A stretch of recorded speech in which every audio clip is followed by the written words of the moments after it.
N'oublie pas de t'abonner à la chaîne YouTube de Goli News.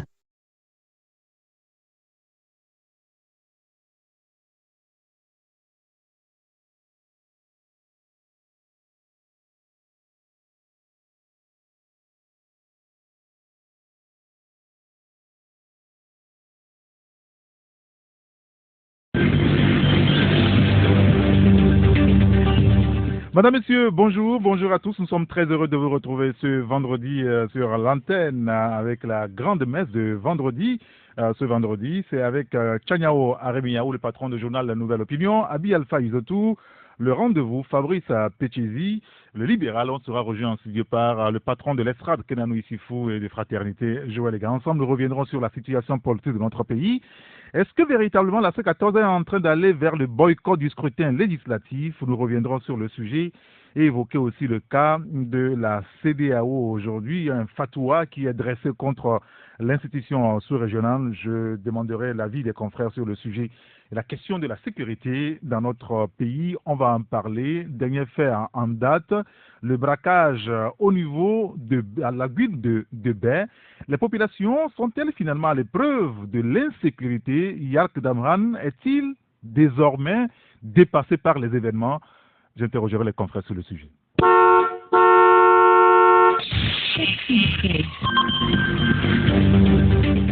Retour en studio avec mes confrères. Bonjour, Tchaniao Aremiaou. Eric, bonjour. Bonjour aux auditrices et aux fidèles auditeurs de Taxi FM. Bonne prière de Juma à tous les musulmans. Vous allez bien ce matin? Ça va bien. Très bien. Nous sommes très heureux de vous avoir avec nous en studio. Abi Alpha Isotou, bonjour. Bonjour, confrère. Bonjour à tous les auditeurs de Taxi FM. Ça va? On rend grâce à Dieu. Très bien. Bonjour Fabrice. Bonjour à toi et bonjour à tous ceux qui nous écoutent. Alors on a deux retardataires, peut-être qu'ils ne sont pas trop habitués à l'émission de vendredi, à la grande messe. Personne ne doit être en retard, sauf l'officiant, qui n'est jamais en retard de toute façon. Kenanou Issifou et Joël Lega qui vont nous rejoindre. Mais vendredi dernier, il vous en souvient que nous avons évoqué un sujet à l'antenne concernant donc le professeur Kokoroko Doji, le président de l'université de Lomé. Il y a une réaction et celui qui réagit, c'est une dame, donc celle qui réagit, c'est Rekia Madougou qui a été citée dans l'article du confrère L'Alternative. Elle a souhaité revenir sur le sujet en nous envoyant un message comme droit de réponse. Je vais juste vous lire la teneur du message qu'elle a tenu à ce que nous diffusons à l'antenne. C'est son droit le plus absolu.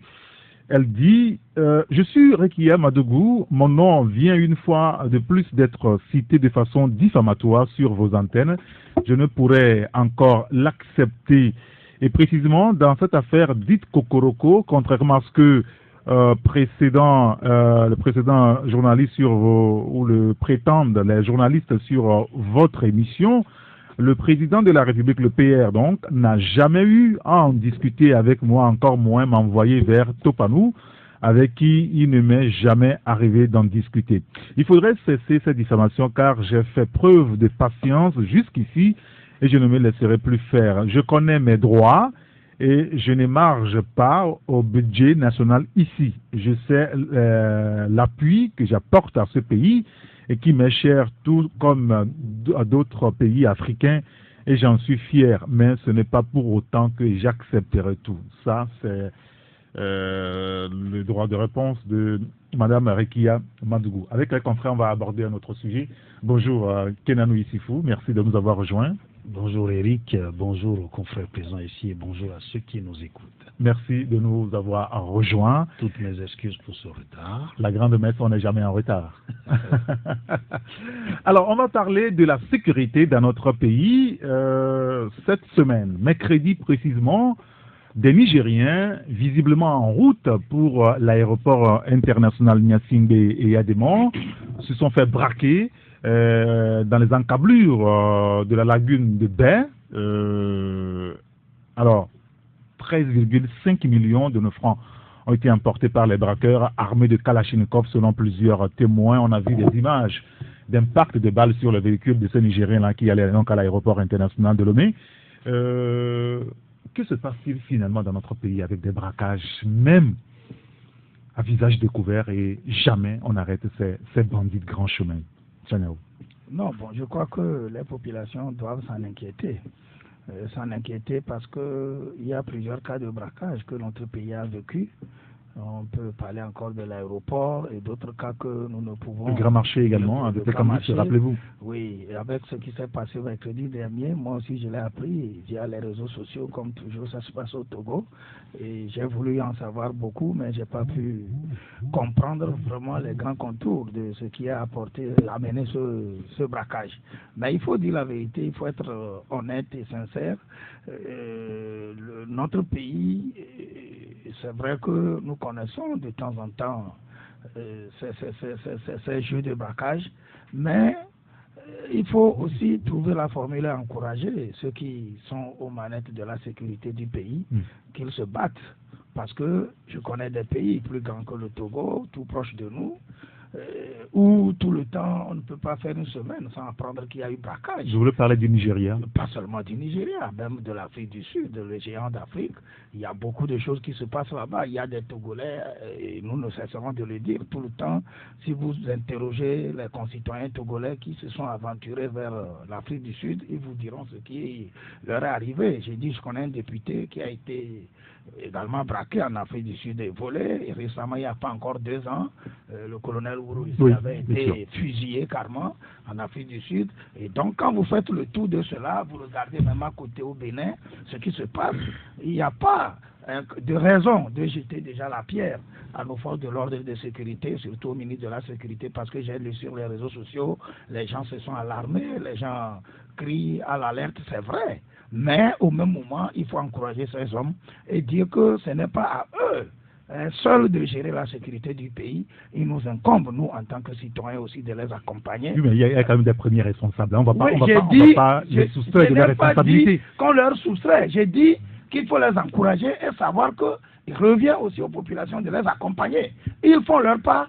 Ce n'est pas normal que les gens soient braqués, mais je voudrais seulement qu'on dise que ça va encore mieux malgré tout ce que nous vivons. Alors, pourquoi est-ce que chez nous, on braque tous les jours, nuit comme jour? Pas tous les jours qu'on braque au Togo. Oui, mais pas tous les jours quand même. C'est ce que je voulais. Non, attendez. C'est-à-dire qu'aujourd'hui, même si ce n'est pas tous les jours, comme aujourd'hui, vendredi, demain, samedi, on sait que le braquage, finalement, chez nous, est devenu monnaie courante. Non. Comment ça se fait que ceux qui sont en charge de la sécurité n'arrivent toujours pas à mettre la main sur ces bandits? C'est la question aujourd'hui, Abi Alpha Idotou. Oui, merci Eric. Je crois que il faut voir le mal à la racine. C'est vrai, une chose, c'est de constater cette situation qui devient de plus en plus vulgaire, c'est-à-dire le braquage devient de plus en plus monnaie courante. Et l'autre aspect que nous ignorons, c'est que, contrairement au temps passé, ces braqueurs arrivent à filer entre les mailles. C'est ça qui fait problème. Et puis, ils ne braquent pas avec n'importe quel moyen. Ils braquent avec des armes automatiques. Ils ne possèdent pas au Togo des armes automatiques qu'ils veulent. C'est en cela que moi, tout en tirant un coup de chapeau à notre armée pour ce qu'elle fait, je m'interroge. Je me dis si elle n'est pas en train de devenir une armée en désuétude. Parce que nous avons connu l'armée togolaise dans tous ses corps. Mais je me demande si ces derniers moments, ces messieurs ont vraiment, c'est-à-dire ce qu'il faut pour répondre à la hauteur de ce que les Togolais attendent. Quand par exemple, je vais retourner un peu dans l'histoire, quand par exemple on me dit que on a pris l'État convoi 20 policiers pour des opérations de maintien d'ordre pour un recensement qui a accident, et que ces messieurs se retrouvent à l'hôpital et que jusqu'à présent ils sont en soins et que les gens sortent de leur poche pour se faire soigner. Ce sujet, on va l'évoquer tout à l'heure avec les conditions de nos forces de sécurité. C'est notre débat karma à part. On en a parlé ici entre-temps où les policiers, les gendarmes se déplacent sur le terrain avec leurs propres moyens. C'est pour vous dire que quand certaines conditions ne sont pas réunies, on se demande si le militaire peut être efficace. celui-là qui est dans le carrefour ou bien à la porte d'une banque ou bien je ne sais pas de quel service avec son arme, quand l'autre arme tonne, je vous dis toujours que tous les militaires, il va se cacher. Il a beau être le plus farfelu de sa classe, il n'a pas eu de grade, mais quand l'arme tonne, il sait quel type d'arme est, il sait comparer l'arme là à ce qu'il tient. Et c'est par rapport à ça qu'il répond. Donc c'est en cela que je me dis, il peut se cacher facilement. Exactement, parce que depuis allant de l'aviation, de l'aéroport ici, il y a le cas de Fontana aussi. À chose, deux fois au marché. Avant ça, à l'entrée sud de Lomé. Oui, à Fontana. Oui, exactement. Le diplomate libanais. Exact, libanais, à l'entrée sud. Rappelez-moi le quartier. Roche, au niveau de... avec Pozo en rentrant vers Lomé, 2 fois au niveau du grand marché, si ce n'est pas 3 fois, avec ce qui se passe actuellement, je me dis, c'est vraiment si matériellement, moralement et dans la vie de tous les jours, est-ce que nos soldats, si je peux ainsi le dire, arrivent à répondre. Je crois que quand vous allez arriver sur leurs conditions de travail, de je ne sais pas quoi, on va mieux se prononcer, mais je ne commence pas à m'interroger. Et tel que Tchania a dit, je suis très d'accord avec lui, sauf que nous sommes un pays où l'économie ça tâtonne, où la politique, nous sommes cancérigènes. C'est difficile partout, mais si à un moment donné on a tenu le maillon de sécurité, que le pays est en sécurité, faisons un effort pour sauver ça. Quand à un moment donné ça dégringole, les braquages scandaleux s'alignent, il y a de quoi s'inquiéter. Bien. Fabrice Kézi, est-ce que ça vous inquiète vous aussi? Oui, d'abord. Parce qu'on peut être dans la rue et puis se faire braquer, enfin, même si on n'a rien sur le corps. Hein, oui, mais bon, c'est un peu... Il ne faut pas être alarmiste. Oui, c'est un peu hyperbolique de dire que ça tire partout à Lomé, on braquage de gauche. On n'est pas à New York quand même. D'abord, pour dire de façon générale, la criminalité, c'est le phénomène des grandes villes généralement, surtout dans les pays en sous-développement, que vous partez de Kinshasa, Lagos, en passant par Ouagadougou, Abidjan et... Le phénomène des grandes villes fait que il y a souvent de ces genres de situations, de ces braquages. Et puis, il faut aussi situer l'événement. C'est vrai que ce braquage sort un peu de l'ordinaire. Il faut aussi remarquer également que la recrudescence de la criminalité se remarque beaucoup plus souvent à la veille des fêtes de fin d'année. Généralement, c'est récurrent. À partir du mois de novembre, il y a beaucoup d'actes criminels de vol qui se passent très généralement. Donc, c'est pour cela il faut sonner l'alerte rouge pour que les forces de sécurité également augmentent un peu leur vigilance par rapport à ce qu'ils font. Parce qu'en réalité, quand vous voyez un peu ce braquage-là qui s'est passé, vous avez... Il est spectaculaire. Oui, il est spectaculaire. Je ne suis pas enquêteur, mais ça a l'air des gangs qui se règlent des comptes. Parce que quand tu braques tout de suite une voiture et tu t'en sors avec 13 millions, c'est que tu savais que ce qui passait là avait 13 millions. Donc, c'est des trucs organisés, c'est des gangs qui se règlent des comptes et tout cela. Mais ça ne justifie pas que ça puisse se faire sans que les agents de sécurité ne puissent mettre la main là-dessus. Des enquêtes seront forcément ouvertes pour déterminer, voir qui sont ces gens-là qui sont à l'origine donc de ce braquage spectaculaire qui avait l'impression de régner en terrain conquis. C'est un peu cela. Mais non, en ce qui concerne les forces de sécurité, il faut que ce soit vraiment un hasard qu'au même moment où ce braquage-là se passe, qu'il y ait des forces de sécurité dans le coin qui étaient préparées, parce que Abi parlait des armes utilisées, les spécialistes de la balistique vous diront, et justement, il suffit pas d'être entré et vous entendez les coups de feu, vous balancez dans la rue comme ça parce que vous êtes militaire. Parce que quand vous entendez le coup de feu, qu'on tire, il faut être capable de dire, celui qui tire là, est-ce que je peux le maîtriser? Alors si vous ne pouvez pas le maîtriser, vous avez dû mettre la tenue, vous faites comme tout le monde. Ça, il n'y a pas à faire. Mais maintenant, quand ça se passe, si c'est que ça dure des heures, on peut peut-être maintenant faire le reproche aux premières autorités de la sécurité pour dire, bon, comme on en a fait à l'époque au Grand Marché, où ça a tiré pendant des minutes. C'est-à-dire que voilà, avec nos villes qui s'agrandissent, il faut mettre les moyens au niveau il faut renforcer la sécurité, mettre les moyens de telle sorte que quand ça pète dans un quartier, au moins les 20 minutes après, qu'on puisse avoir les forces de sécurité qui arrivent. C'est un peu comme les incendies avec les sapeurs-pompiers, c'est-à-dire qu'on crée des dispositions de telle sorte que quand il y a un problème dans un quartier, est-ce que si c'est un braquage, parce qu'à l'instant T, comme je le disais, ça doit être un hasard, parce qu'il y a une situation comme ça, une fois au niveau de Total à Guénivé, où des braqueurs étaient venus, et heureusement, le jour-là, il y avait un officier dans les parages qui était armé, qui a pu résoudre le problème. Ça, c'est des cas rares.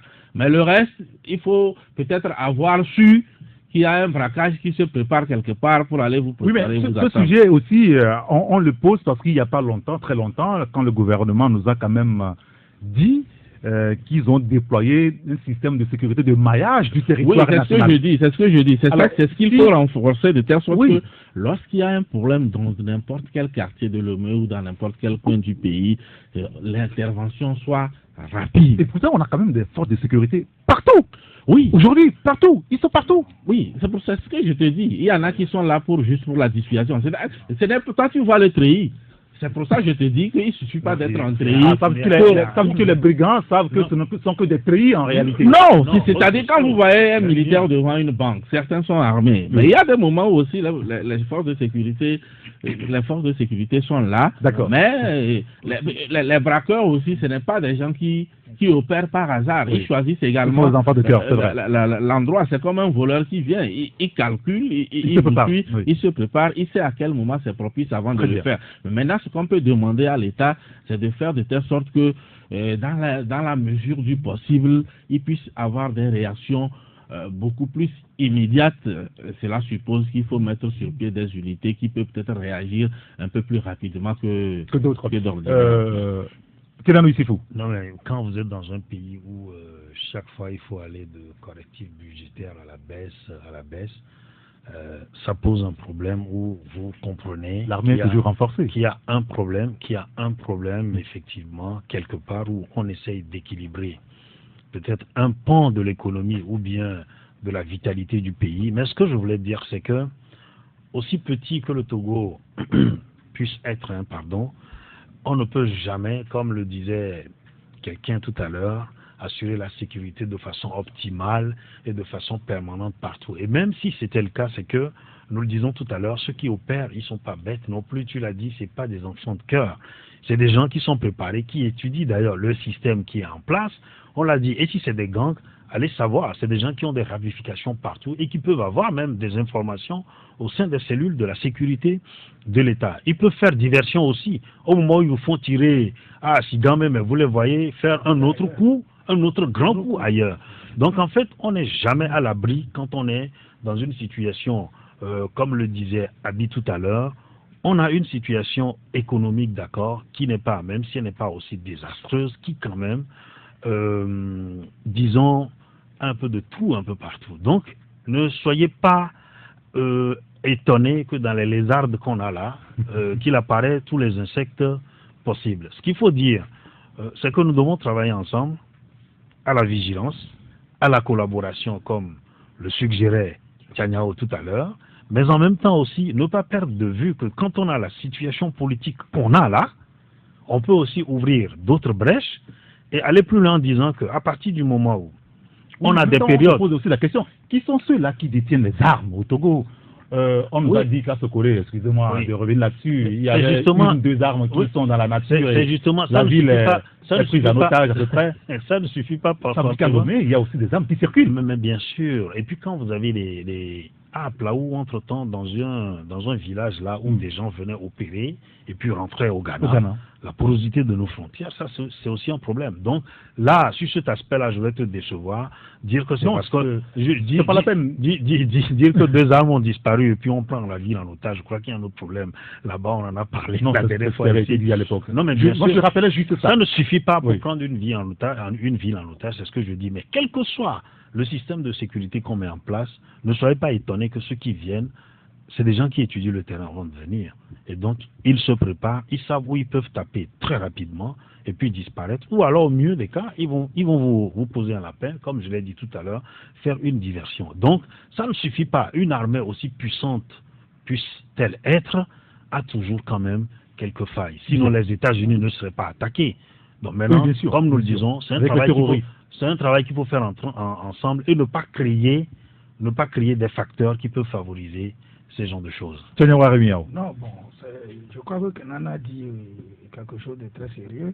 Je voudrais revenir là-dessus pour dire que, vous savez, souvent au Togo, nous sommes en train de glisser un peu vers la négation. Et quand il y a une situation comme celle-ci, ceux-là justement qui sont là pour nous protéger, qui sont là pour nous garantir cette sécurité, quand il y a un petit ou un incident de ce genre, de ce qui s'est passé la dernière fois, les gens se mettent à porter un discrédit sur justement ceux qui sont appelés à nous apporter la sécurité. Et moi, je crois que Kenan a dit que si cela en même temps, être... excusez-moi, est-ce que ce n'est pas normal que des citoyens s'en inquiètent? J'ai dit l'inquiétude. S'en inquiéter est une chose. Moi également, je m'inquiète quand j'ai appris ça. Oui. J'ai paniqué. Quand je sors, je regarde mon derrière s'il n'y a pas entre-temps quelqu'un qui me confond à un milliardaire ou à quelqu'un qui traîne des millions. Mais au même moment, je crois que quand Kenan dit que si cela devrait être le cas, si cela devrait être que c'est le dynamisme ou c'est l'équipement de tout ce que nous avons pour accompagner notre sécurité qui devrait faire qu'il n'y ait pas de braquage, ça ne devait pas se passer aux États-Unis. Les États-Unis ont tout, mais tous les jours que Dieu fait, dans les villes comme New York, il y a des armes. braquages. Il y a des gens qui tirent sur d'autres partout. Il y a même des criminels. Là-bas, les individus possèdent des armes. La seule chose que je voudrais qu'on relève ici, et qui ne me plaît pas, et qui m'attriste, c'est le fait que chaque fois que des situations comme ça se présentent, à la fin, on ne trouve pas les coupables. J'aurais souhaité que par rapport... Oui, justement. Voilà. C'est le second aspect quand même. C'est l'aspect qui inquiète. Pourquoi est-ce que quand les choses se passent, qui inquiète. pourquoi est-ce qu'on dirige des enquêtes et qu'on ne trouve jamais de solution? Que nos agents ou la je ne dirais pas moi qu'on ne trouve pas de solution. Laissez-moi aller au bout. Il faut qu'on mette les dispositifs qui permettent du moins à retrouver ou à nous donner les traces de ceux qui posent de tels actes. Et quand Kenan nous disait qu'à 2 armes perdues, on ne peut pas s'alarmer ou s'inquiéter, je dis non. Vous pouvez être 2000 personnes. Non, je dis on ne peut pas assiéger une ville pour 2 armes. Non, je ne parle pas de la... Voilà, je voulais dire et j'ai dit ça sur notre terrain carrément. À feu, une arme à feu ou les armes modernes, une seule disparaît, il y a lieu que dans le milieu, les gens s'en inquiètent. Parce qu'aujourd'hui, si nous sommes 2000 et un enfant de 16 ans sort une arme à feu, il nous dit tout le monde à terre, nous allons nous coucher. Et c'est ça qui fait que quand l'arme disparaît, il faut qu'on cherche. Alors, et depuis lors, on s'est rendu compte qu'il y a beaucoup d'armes qui circulent. Oui, mais on s'est rendu compte que beaucoup d'armes, on entendait bien ça, on s'est quand même rendu compte qu'il y a beaucoup d'armes qui circulent, il y a des braquages. Voilà. Oui, Eric, alors, parce qu'il y a des armes, quand il y a des choses pareilles, on dirigeant des enquêtes parce que les autorités communiquent là-dessus, et que jamais on ne retrouve ces criminels, ces bandits-là. Oui, Eric, cela revient, votre question revient à poser une autre question à laquelle je vais tenter une réponse. Est-ce que nous n'avons pas de complicité dans notre armée? Je vous donne un exemple. Actuellement, au Nigeria voisin, nous savons quand Boko Haram est né, avec tout ce que ça fait comme ravage, des gens qui se réclament d'un certain islam. Depuis que le président actuel, Buhari, est venu, sans pouvoir éradiquer totalement le phénomène, il a quand même reculé beaucoup plus vers le Cameroun voisin. Quand ce monsieur est venu, je crois que sa première disposition à prendre sur le terrain du combat contre Boko Haram, c'est qu'il a limogé 10 généraux qui étaient en complicité avec des réseaux terroristes. Et depuis qu'il a commencé... Ça, c'est l'enquête qu'il a dit. Attendez qu'il termine. Parce qu'il a constaté des complicités internes par rapport à ces réseaux-là. Et ça l'a permis plus ou moins actuellement d'atténuer le phénomène. Donc, quand tu regardes, je dis bien que on peut tout dire de ces systèmes cinquantenaires sur le plan de sécurité, reconnaissant que c'est un acquis. Maintenant, ce acquis-là qui a commencé par dégringoler depuis un temps, est-ce que nous n'avons pas d'être complicés? Quand c'est presque les armes militaires qui ont été utilisées à l'aviation et que ceux qui ont braqué ont pris la fuite pour disparaître presque au pied d'une clôture d'un camp militaire, ça fait problème. Ça fait problème. Moi, ça me fait problème. Les armes, on a eu des photos de ce que les gens ont utilisé à l'aviation, je dis précisément, c'est des armes militaires. Donc, ça revient à poser cette question. Est-ce qu'on n'a pas de complicité? Si on sait le système de couture au niveau du Togo, et puis la promptitude de nos autorités militaires à suivre, à tracer les délinquants, et que ça se passe en terrain conquis, il faut vraiment qu'on pose cette question. On va continuer le débat là tout à l'heure après la pause publicitaire. Il y a un auditeur qui nous dit que, je vais lire son message, vous êtes trop alarmiste, on ne peut pas mettre un militaire derrière chaque citoyen, c'est ce qu'il dit. La police a abattu 4 à 5 braqueurs à Savado, ça veut dire quelque chose est fait, dit l'auditeur. Il y a un autre qui nous dit que le ministre de la Sécurité est préoccupé par la politique et n'a plus la maîtrise du pays, c'est tout. Et donc j'invite nos concitoyens à être plus vigilants pour réduire donc ce flot. Nous allons marquer une pause. Quand on reviendra, on continuera le débat. Retour en studio avec les confrères. Je vois les gars qui nous a rejoints entre-temps. Fabrice Kizi, nous parlons de la sécurité. Les enquêtes. Oui, vous avez fait une déclaration tout à l'heure, je n'étais pas d'accord avec elle quand vous disiez qu'on n'arrête jamais généralement ces genres de criminels. Non, c'est faux. On n'arrête pas tous, mais on en arrête. Parce que et ça fait plusieurs fois parfois qu'on invite la presse pour présenter des malfrats et tout cela et autres. On voit de quel type de malfrats il s'agit. Oui, c'est-à-dire que, non, excusez-moi, je ne voulais pas vous contredire, mais j'évoque le sujet parce qu'il y a des cas qui ont quand même été amplifiés par la presse, c'est-à-dire le cas de l'aéroport, les 2 fois au Grand Marché, le diplomate libanais qui a été attaqué à Baguida. Alors, ces cas, plusieurs de nos concitoyens ont envie de savoir si on a pu réussir arrêter ce bandit. Oui, je ne dis pas que ne dis pas que tous les cas ont été. Je ne suis pas d'accord sur le jamais. Qu'on n'arrête jamais les. Le mot jamais. Oui. D'accord, très bien. Donc on en arrête. Jamais. On en arrête. Mais il y en a aussi qui échappent aux enquêteurs, et ça devient des enquêtes impossibles. Et donc aujourd'hui, ce qu'il y a lieu de dire, comme on l'a déjà dit, effectivement, c'est de faire tout. C'est vrai que l'insécurité zéro, c'est un rêve, mais on peut aspirer à cela. Et donc, je crois que les forces de sécurité font ce qu'ils peuvent. Maintenant, ils ont des moyens limités parfois aussi. Ça, c'est une réalité, comme dans plusieurs secteurs d'activité, que ce soit l'éducation, la santé. Ils ont également des moyens limités, des effectifs parfois limités et tout cela. Oui. Mais ils font ce qu'ils peuvent, mais il reste encore beaucoup à faire, surtout quand on a en face de ce genre de situation qui arrive comme ce qui est arrivé la dernière fois. Donc aujourd'hui, je crois qu'il est important. Et entre-temps, un confrère disait quelque chose en ce qui concerne la collaboration avec les populations. Oui, il faut qu'on collabore. Ce n'est pas parce que les gens, je sais pas, ont été enrôlés pour dire qu'ils sont militaires, gendarmes, que ça leur revient seul. Aux États-Unis, quand on dit le 911, le 911, c'est quoi? C'est pour qu'en cas de question, tout le monde appelle pour alerter. Maintenant, on ne te dit pas d'aller arrêter toi-même le criminel. Mais au moins, s'il y a une situation suspecte, tu appelles le 911. Et puis, bon, maintenant, à eux de savoir ce qu'ils peuvent faire. Donc, aujourd'hui, une question de sécurité. Quand il y a un suspect dans ton quartier, tu ne le dis pas, et bon, c'est quand il commence par tirer qu'on l'entend. C'est pour cela, effectivement, la sécurité, c'est vrai qu'il y a des gens qui ont cette responsabilité, mais tout le monde doit collaborer. Et ces gens, ce matin, on veut quand même les interpeller à peu près par rapport à cette situation. Oui, Kenan Ouissifou. Non, mais tout à fait d'accord sur le fait que la sécurité est zéro. On ne peut pas l'atteindre. Et nous le disons tout à l'heure, quand vous avez des réseaux hyper organisés, qui emploient des moyens aussi sophistiqués, sachez que c'est des réseaux hyper organisés, plus que l'État. Non, mais attention, quand on parle de la mafia, allez savoir. On n'est pas en Sicile. Non, mais écoutez, ça a commencé comme ça, un embryon de Sicile, avant qui est Sicile que nous avons connu, avec toute la mauvaise gloire des groupes mafieux. Ça commence toujours comme ça, et n'oubliez pas que c'est des gens, avant de commencer leur coup, ils ont pris le temps d'étudier les situations, d'avoir les renseignements, les informations qu'il faut, et même d'infiltrer parfois les forces de défense et de sécurité. Dont parle Abiy.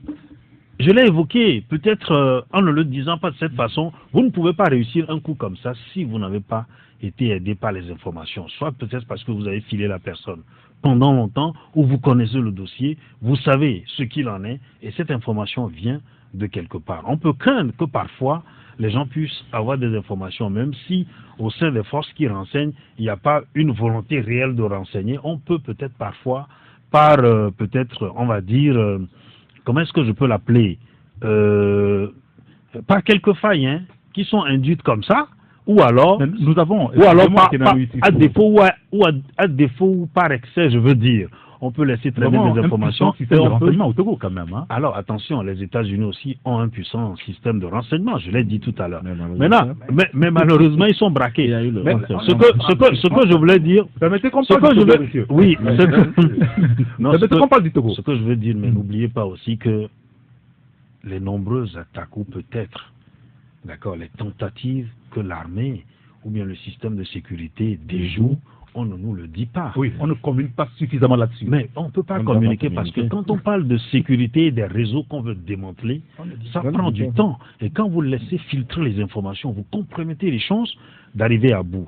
Certaines enquêtes que nous avons évoquées ici, où on ne revient pas nous le dire, parfois ça peut prendre du temps parce que l'individu, même si on lui met la main dessus, sous le coup de la torture, elle ne dira rien. Ça traîne. Et puis s'il faut monter au réseau, c'est que on peut garder cet individu, parfois on le relâche même, on le réinfile pour pouvoir avoir des informations et arriver à désintégrer le réseau. Et ça prend du temps parfois. D'accord, très bien. Joël, les gars, merci de nous avoir rejoints. Quel commentaire vous en faites finalement, enfin, de tout ce qu'on est en train de dire là, la sécurité? Je crois que il n'y a pas à philosopher sur la question. Il n'y a pas. Il n'y a personne qui philosophe. Non, il n'y a pas à faire de démonstration sur la question. Vous allez voir que ces bandits se seraient attaqués à un ministre, à un baron, qu'on allait rapidement leur mettre la main dessus. On parle de braquage hein, en pleine ville, sous le soleil, en pleine ville. C'est-à-dire qu'à quelques mètres, d'abord le cas de l'aéroport, à quelques mètres du camp, ensuite au sud de quand on parle quand on prend le cas du Libanais, oui, et à ce feu rouge, il n'y a jamais de policiers qui manquent. Non, ça ils sont sérieux. C'est parce que, contrairement à ce que Fabrice dit, que les gens échappent à l'enquête, on laisse les gens échapper. On laisse les gens. Non, c'est-à-dire que vous n'avez aucune preuve. Comment on n'a aucune preuve? Mais quand même, excuse-moi. Vous pensez que dans ce pays, ceux qui gèrent la sécurité vont voir des criminels et les laisser filer? À Dido Gomé. Oui. La semaine dernière, on a mis combien de temps pour le mettre hors d'état de nuire? Eux, ils n'avaient même pas de Kalachnikov. Ils n'avaient pas de Kalachnikov. Oui, les 4 ou les braqueurs là. Quand le Kalachnikov, ce n'est quand même pas un pistolet artisanal. Mais les gens font des braquages avec des pistolets artisanaux parce que c'est à Dido Gomé. On a rapidement mis la main sur eux. Mais voilà, on fait des braquages à quelques mètres du camp. Oui. Et on les laisse circuler. Je dis, tout le monde le sait, c'est un secret de polichinelle. Ces gens-là ont des cautions. Ces gens-là ont des cautions dans une famille haut gradée. Et le chef de l'État le sait très bien. Non, mais attends. C'est-à-dire, tu sais, moi je crois qu'on n'a pas patiné sur la question, hein, on n'a pas patiné sur le sujet. On sait très bien qu'on les laisse circuler. Ils sont commandés, ils sont téléguidés de quelque part. Ils ont une mission, ils le font et puis ils circulent au vu de tout le monde. Alors aujourd'hui, personne ne va les inquiéter. Donc c'est pas à nous de régler ça. Je crois que c'est l'État qui est en péril. Mais quand tu laisses ton enfant aller voler, hein, tu laisses ton enfant aller voler parce qu'il est ton préféré ou bien quand il vole, tu gagnes dedans. Mais ne sois pas étonné que demain, ce banditisme-là se retourne contre toi. Ne sois pas étonné que ceux-là là, vous philosophez, soyez plus clair. Non, justement. Oui, non, là, vous philosophez. Non, je ne philosophe pas, j'analyse. Ça, c'est le béaba. Ça, c'est dans notre culture africaine. Mais Fabrice sera d'accord avec moi. Qu'il laisse son petit, il flotte avec des délinquants. Un jour, dans sa chambre, il se dira, mais ce petit-là, je le cautionne, je le défends, mais un jour, il peut se retourner contre moi. C'est plus qu'évident. C'est plus évident. Donc, ces bandits-là vont se retourner un jour contre le... Oui, non, attendez. Le père de famille. Il a appelé mon nom, je vais lui... Non, vous pouvez intervenir ici, mais je voulais qu'on aille très rapidement. C'est-à-dire qu'aujourd'hui, est-ce que le problème peut être aussi le patron de la sécurité au Togo, Yark Damhan? Non, bon, je crois que... Est-ce qu'il est dépassé par les événements? Non, on ne peut pas dire qu'on est dépassé par... On a brûlé les mosquées, on nous a promis des enquêtes. Écoute, jusqu'alors, moi je crois que c'est ce que je disais tout à l'heure, il ne faut pas trouver des failles pour peut-être porter du discrédit sur ce qui se fait. Quand les gens se battent, quand les gens s'attellent tous les jours à nous garantir ce minimum de sécurité, d'ailleurs grâce à laquelle nous sommes à ce plateau. Si avant qu'on dise que les événements, les gens sont dépassés, ça veut dire que l'atmosphère est telle que nous-mêmes, on ne peut même pas se retrouver à ce plateau aujourd'hui. Par rapport à ce qui s'est passé mercredi, je voudrais bien dire que Fabrice a touché une fibre.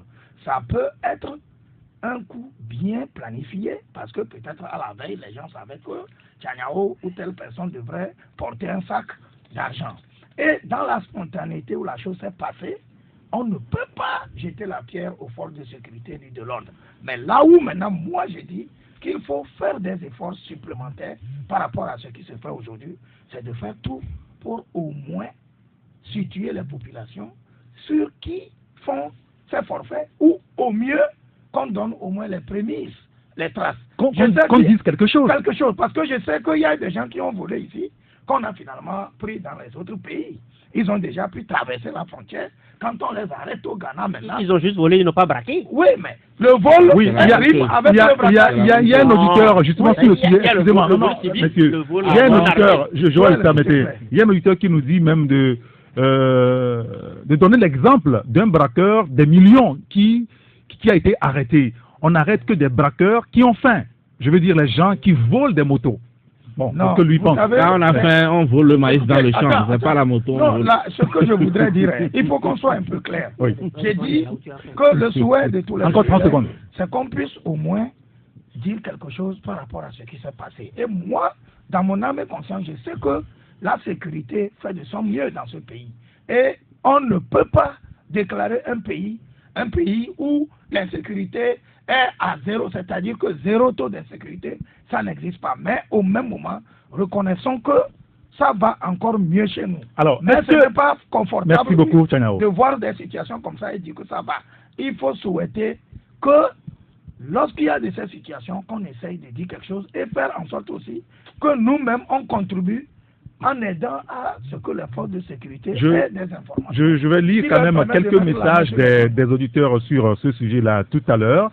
Mais Abi, est-ce que les corps habillés, les soldats comme vous aimez les appeler, est-ce qu'ils ont les moyens de leur mission véritablement aujourd'hui? Parce que tout à l'heure, vous semblez évoquer le cas des policiers qui ont fait l'accident il n'y a pas longtemps, qui sont admis, je pense, CHU, pavillon militaire, qui sont presque abandonnés à eux-mêmes. C'est ce qui est dit. Hein. Qui sont obligés, parce que tu sais, les policiers avec les corps habillés, ils vivent aussi dans les commandes des mortels. Ils sont aussi avec nous tous les jours, dans les quartiers, dans les cohabitations, tout ce que vous savez. Bon, ces messieurs-là qui sont arrivés là-bas, bien que le ministre de la Sécurité à un moment donné soit arrivé là-bas pour tempêter, qu'on les admette vite pour commencer les soins, jusqu'à présent, ce n'est pas fini. Les gens continuent par toucher de leur poche pour se faire soigner. Alors qu'ils ont connu cette situation en allant à une mission de l'État. Donc ça repose un débat. Est-ce que ce beau monde, dans un treillis qui symbolise notre drapeau, a le moyen, c'est-à-dire le moyen moral, le moyen matériel pour faire son travail? Ça me rappelle en 2013 au commissariat de nous aussi, j'ai été témoin, où les policiers ont refusé de monter à bord de leur Benz parce que l'argent qu'on devait leur remettre, on devait leur remettre chacun dans sa main 5 000 avant de monter. Et ils ont exigé à obtenir ça avant de partir, le nombre de jours qu'ils devaient faire. Ils ont refusé, ça a fait beaucoup de bruit avant qu'ils ne partent. Or, je vous disais la dernière fois ici que pour ces missions du genre, on fait recensement là-bas, il y a élection, aller rester avec l'arme du matin au soir. Dans le budget, c'est 15 000 par jour qui sort. Mais en 2013, là, ils ont dû tempêter pour prendre 5 000. La dernière fois, je vous disais que ceux-là qui allaient à Kouniou, qui sont tombés, un mort, les autres sont en train de se soigner à l'hôpital, ils allaient là-bas pour prendre 2 000 par jour. Oui, vous comprenez. 2 000 donc ça fait problème. Même si on va loin, même ceux-là qui à un moment donné peuvent se réjouir de quitter nos frontières, le train militaire de tous les jours aussi pour traverser les frontières, ces armes-là très recherchées. Oui, les missions unifiées. Il faut voir les conditions dans lesquelles ils travaillent là-bas. Je vous donne un exemple. Ils ont dans les missions. Et vous avez fait là-dessus. Ils ont une arme. C'est une arme. C'est un camion arme. Donc un camion qu'ils appellent le Bastion, qui est surmonté d'une arme. C'est un peu comme un char, mais ce n'est pas exactement un char. Dedans est climatisé, ça ne prend pas plus de 10 personnes, ils appellent ça le Bastion. Selon les normes de l'ONU, puisque c'est des zones souvent où il y a du minage, vous savez que beaucoup de nos Togolais sont tombés sur des mines et puis on a ramené des corps ici, sous notre drapeau, on a versé les larmes. Selon les normes de l'ONU, il faut que le camion là pèse 38 tonnes. C'est-à-dire son poids de façon à ce que quand ça monte sur une mine, il y a des mines qui peuvent faire 100 kilos, 200 kilos. Donc, de façon à ce que quand ça monte sur une mine, ça s'explose, que ça n'arrive pas à projeter le camion. Donc, ça doit faire selon le nombre de l'ONU 38, c'est-à-dire 38 tonnes. Les Français ont donc ils respectent la norme des bastions de 38 tonnes. Les Nigériens ont des bastions de 35 tonnes. Les Togolais ont des bastions de 11 tonnes. Qui donne les bastions? C'est le Togo qui amène les bastions. C'est le Togo qui achète, mais l'ONU paie. Tout ce qu'on va là-bas, ce que nos frères utilisent, c'est le Togo qui achète. C'est d'ailleurs pour cette mission qu'un de nôtres a failli être tué en Afrique du Sud. C'est les nôtres qui achètent avec notre argent, mais l'ardoise, c'est l'ONU qui paie. Donc, on doit acheter ce qui répond à la norme onusienne parce qu'on doit payer la facture, tu comprends? Oui. Donc, voilà. Donc, ça veut dire que à tout moment, pour la même mission, le bastion français peut marcher sur une mine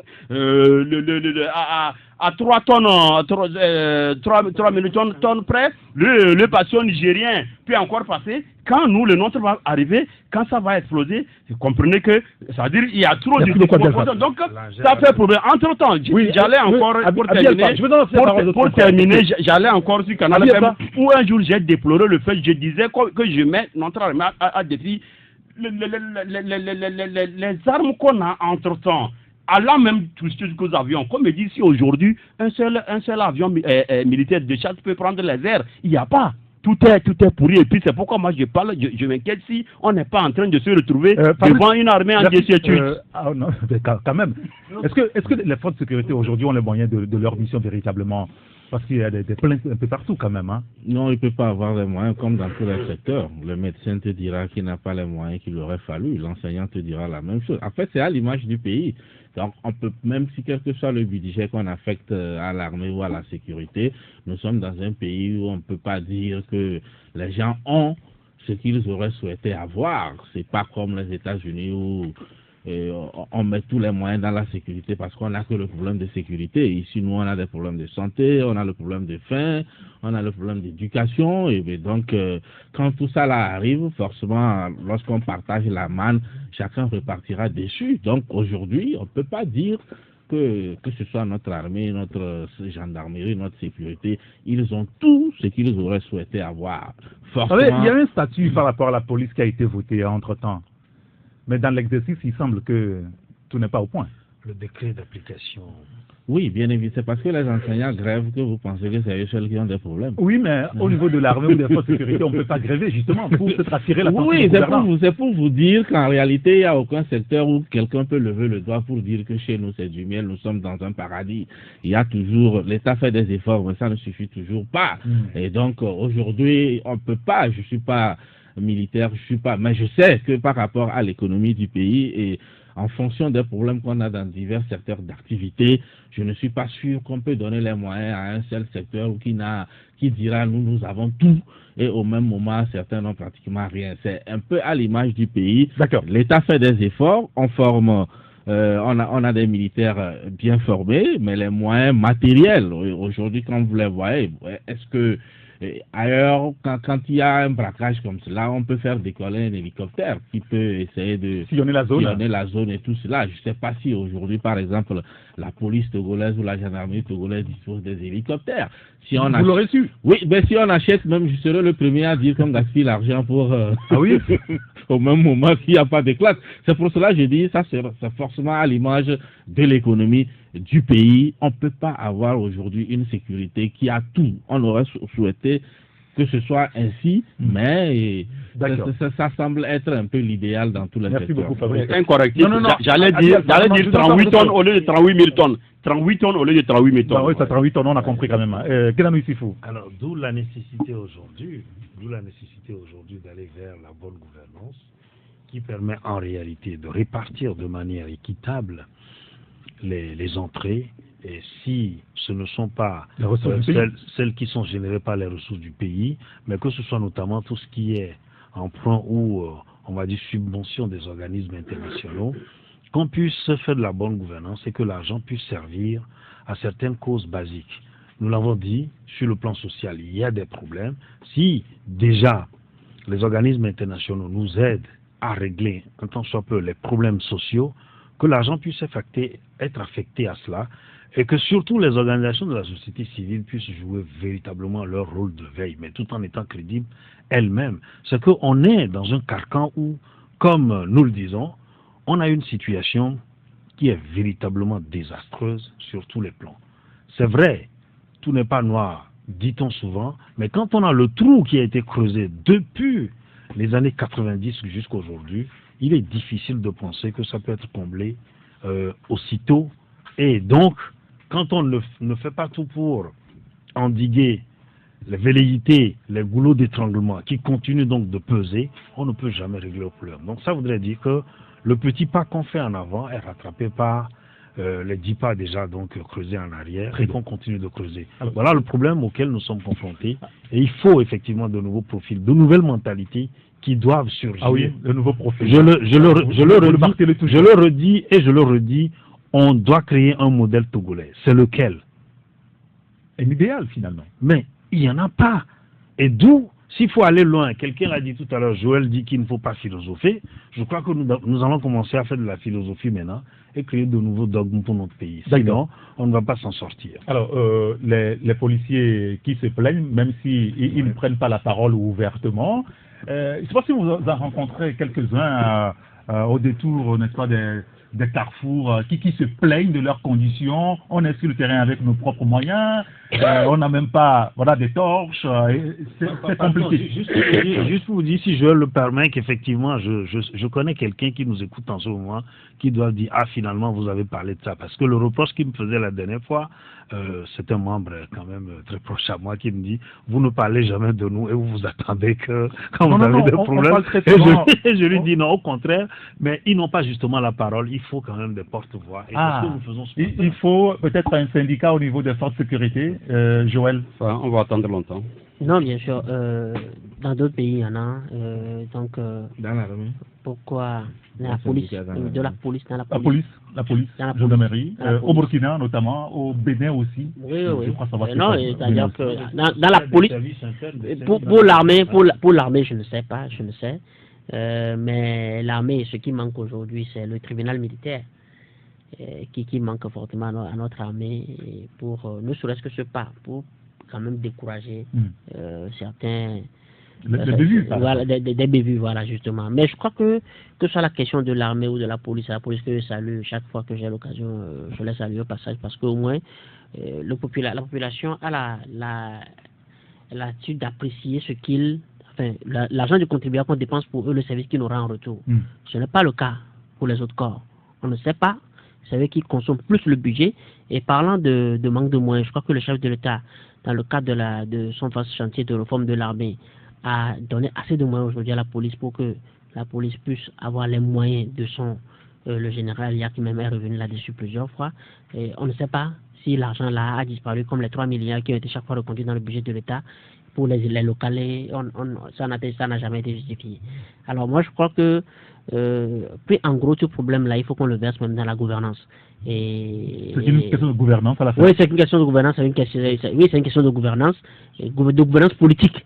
Et je crois que le sujet, la question de la gouvernance politique, la crise politique étant à l'ordre du jour, je crois que moi j'attends qu'on arrive très là. bien. Je voulais quand même lire quelques messages liés donc à ce premier sujet-là, en train de parler de la politique. Il y a un auditeur qui nous dit un tel événement se passe à l'aéroport où se trouvent tant de militaires et policiers. On n'arrive même pas à les arrêter. C'est que l'insécurité règne dans ce pays. Et d'ailleurs, l'armée même constitue un fléau pour la nation. C'est ce que dit l'auditeur.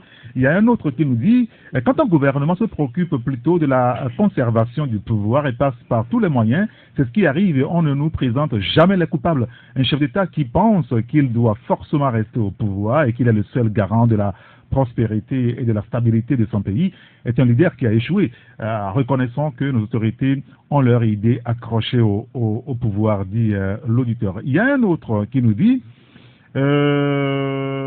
S'il vous plaît, quelle place peut occuper le Togo sur le plan sécurité dans la sous-région?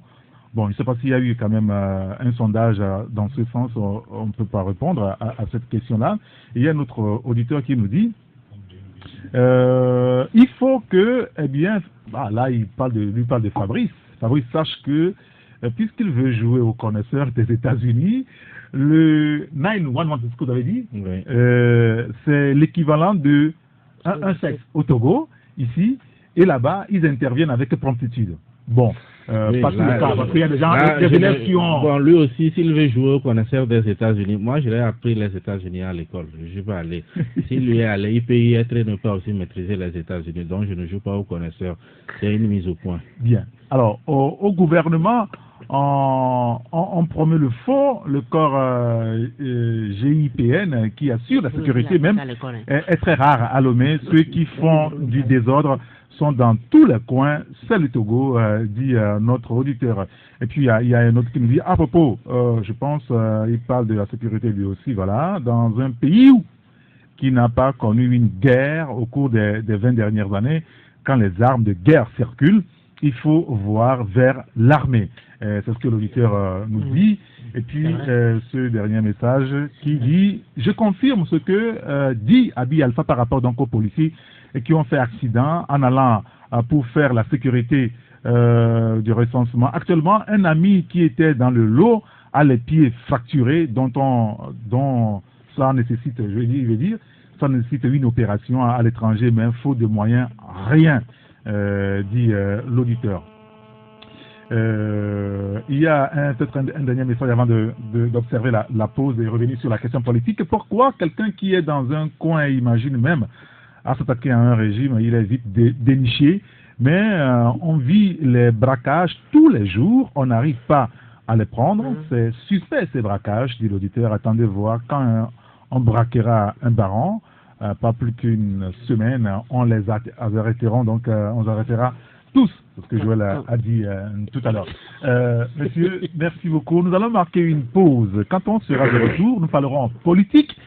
Vous comprendrez que le sujet intéresse aussi certains de nos compatriotes, notamment la C14 qui entend boycotter le scrutin législatif très prochainement. D'ailleurs, elle appelle cette coalition à un rassemblement demain pour le dire ouvertement. Elle n'hésite même plus à critiquer la CEDEAO et le facilitateur Alpha. Condé, on va en parler et vous aurez aussi, vous auditeurs, la parole. Retour en studio pour la troisième partie de Taxi Presse, la dernière partie d'ailleurs avec Joël Égard de Fraternité, Kenan Luissifou l'Estrade, Fabrice Petizi le Libéral, Abi Alpha le Rendez-vous et Tchania Warimiaou, journal Nouvelle Opinion. Et nous avons la liaison qui est établie avec la rédaction de Taxi FM. Bonjour Jean-Marie.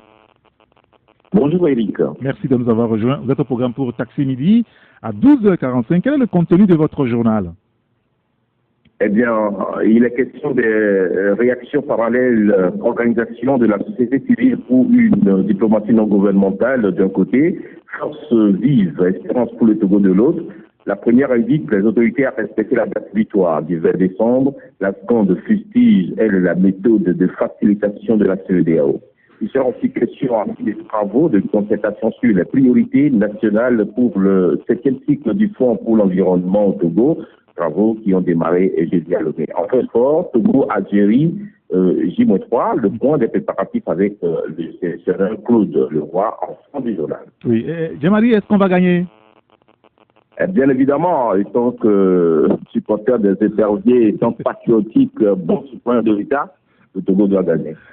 Merci beaucoup Jean-Marie. Leblanc vous retrouvera tout à l'heure à 12h45 pour Taxi Midi. Retour en studio avec les confrères, nous allons parler politique.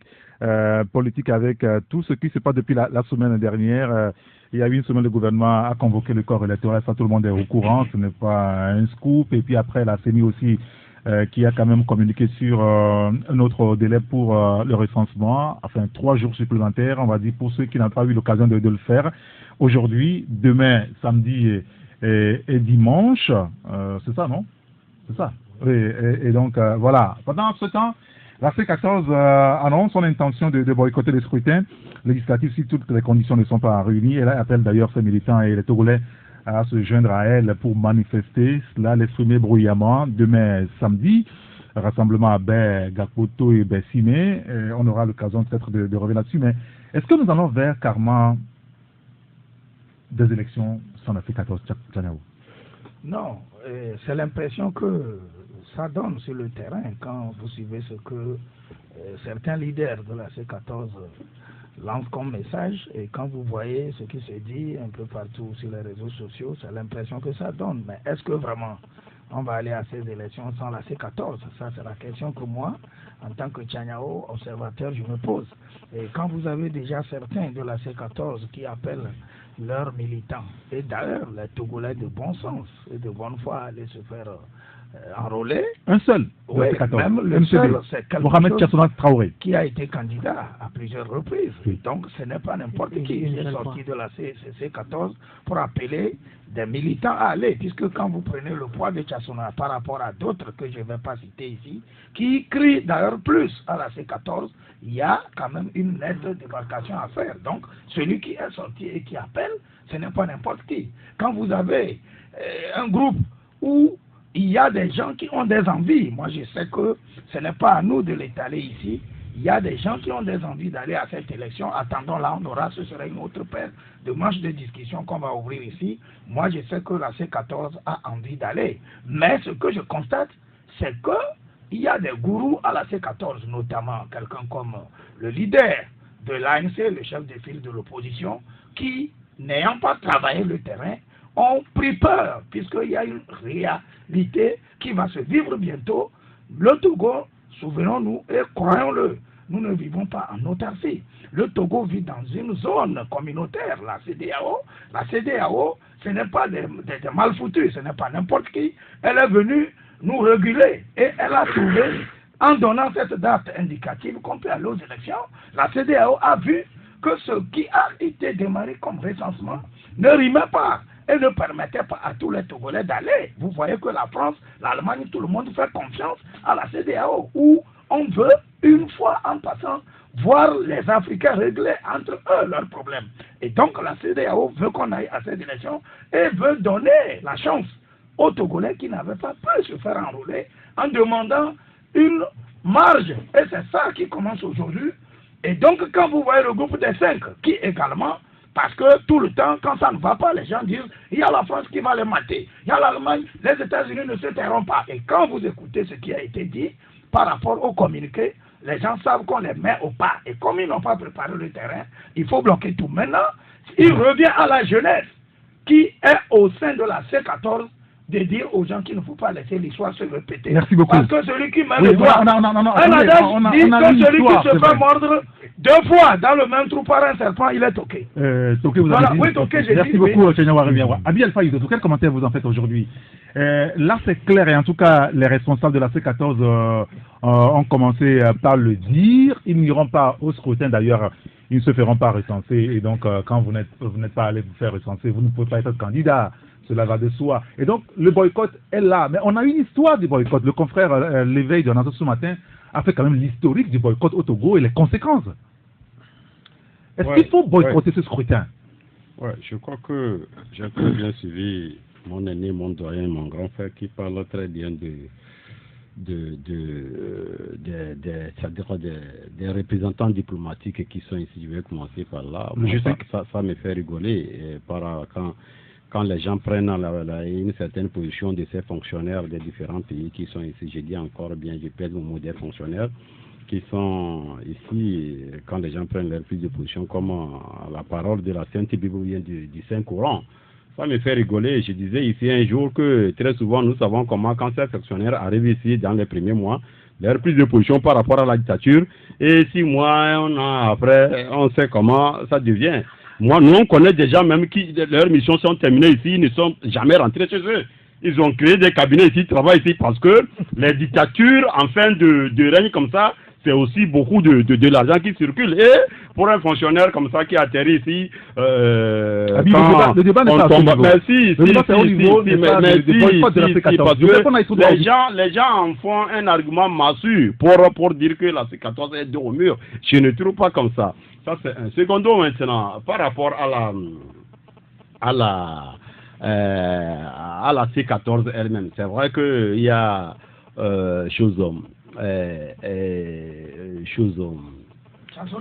Maître Chassona qui est en train de défendre une position recto verso. Moi, ça ne me surprend pas, je le connais depuis 2010. Quoi, il a toujours non, ça c'est, j'ai plusieurs fois, j'ai dit à ce monsieur qu'il est devenu RPT en 2010. Donc ça là, ce moi je ne suis pas membre de la C14. Je ne suis pas membre de la C14 pour leur dire qui admettre, qui ne pas admettre. Donc je crois que Chassona même nous écoute.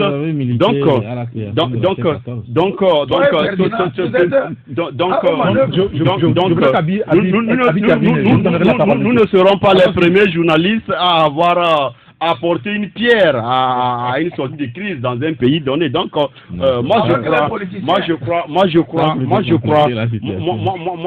crois ici qu'il y a une situation, elle n'a pas changé, même si dans les couloirs de la diplomatie, de tout ce que vous savez, les gens croient, ils sont arc-boutés à une conviction selon laquelle les mallettes peuvent faire changer la réalité. La réalité des mallettes et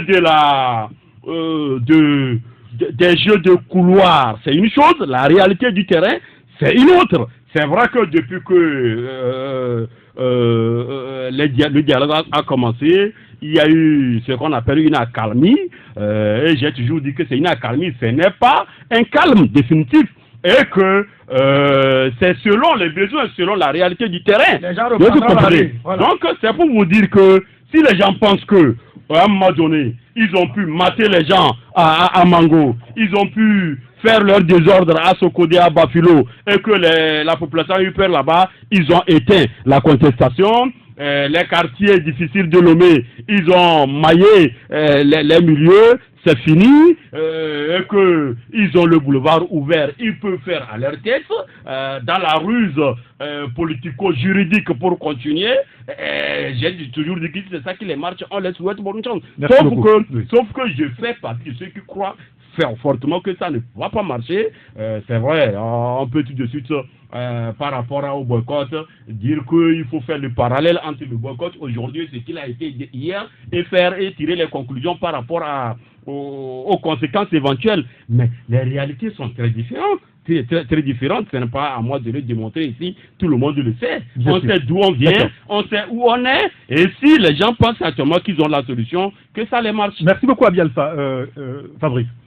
Oui, en début de semaine, j'écrivais dans une chronique politique dans mon journal oui, bien sûr. Si on évoluait vers une assemblée monopolaire, eu égard aux ingrédients qui étaient réunis au niveau de la C14 par rapport au boycott de l'élection.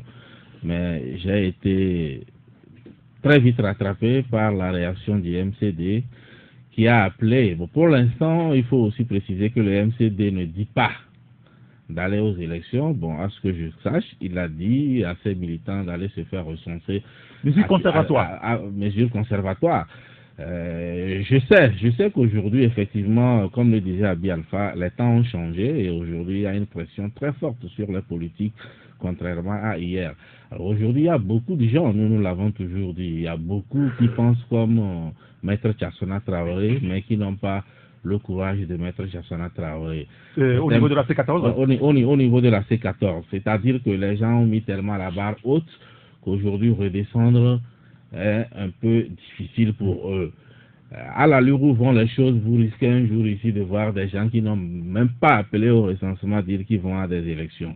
Et je crois que lui... Il faut que d'abord eux se fassent recenser. Bien évidemment, bien évidemment. C'est-à-dire, sans l'avoir proclamé, ils peuvent se faire... Y a-t-il des leaders de la C14 qui discrètement se sont fait recenser? Je n'en sais rien, mais puisque le recensement n'est pas discret, quand tu le fais, on affiche, et tout le monde sait qui s'est fait recenser et tout cela. Mais je dis simplement qu'aujourd'hui, il y a même un leader politique qui est aujourd'hui chef de file de l'opposition, qui il y a quelques années a déclaré qu'il ne boycottera jamais une élection au Togo. Mais aujourd'hui, avec les événements du 19 août, il y a eu quand même un engouement où les gens ont tellement, et puis surtout l'intervention de la CEDEAO, où les gens se sont fait beaucoup d'illusions. Et aujourd'hui, ils reviennent un peu sur terre. Ils sentent que faire marche arrière sur certaines positions est tellement difficile. Et c'est pour cela que vous allez voir, aujourd'hui, Tchassona Traoré, c'est un peu comme l'ange parmi les bêtes.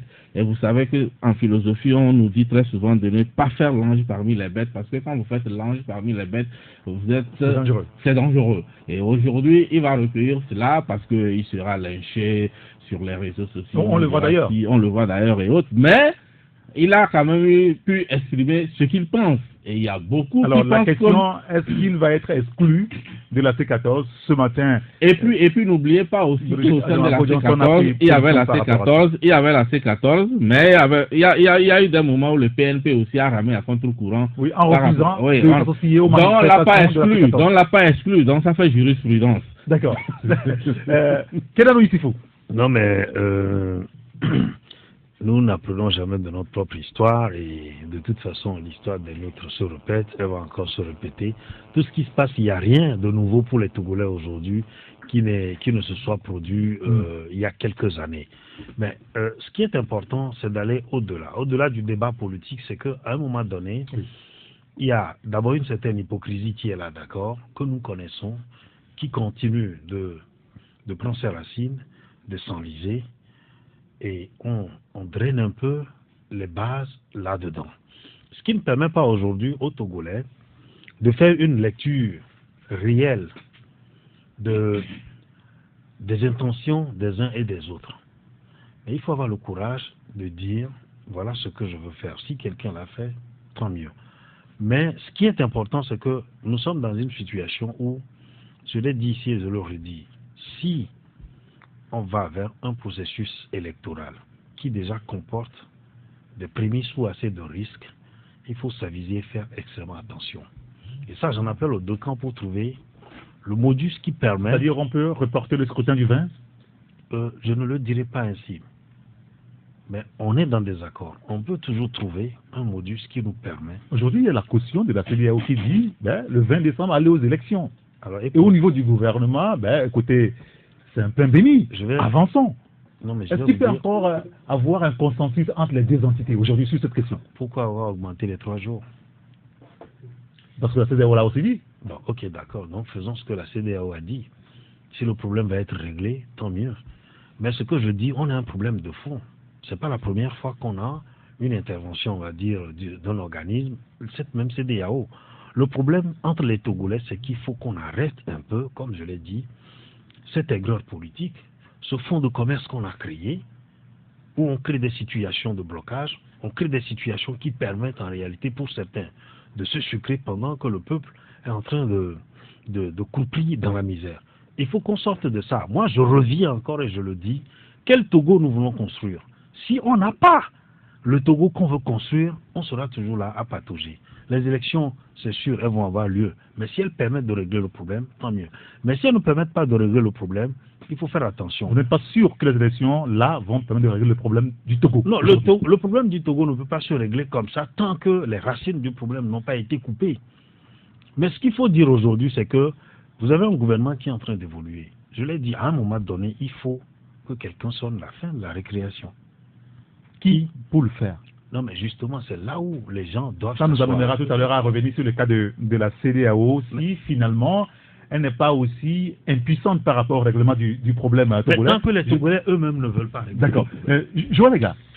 Non, et Eric, je crois que c'est pas la peine... je ne sais pas pourquoi la C14 a choisi de ne pas participer aux élections, mais il faut respecter le choix. Et elle a raison. Ce n'est que la cohérence de ce qu'ils ont développé depuis le début. Le contraire vous aurait étonné? Oui, le contraire m'aurait étonné. Le contraire m'aurait étonné. Maintenant que Tchassona, qui on a connu, on sait on connaît son instabilité, on le connaît. C'est-à-dire que comme Mme Adjamagou l'a dit, il ne faut pas accorder de l'importance à ce qui ne le mérite pas. Comme Mme Adjamagou l'a dit, c'est comme ça. Pourtant, il était avec eux. Ils étaient tout contents de l'avoir. Oui, mais attends. Non, excuse-moi, mais. Oui, non, mais Adjamagou, la C14 n'a pas été mise. La C14, c'est la jonction de.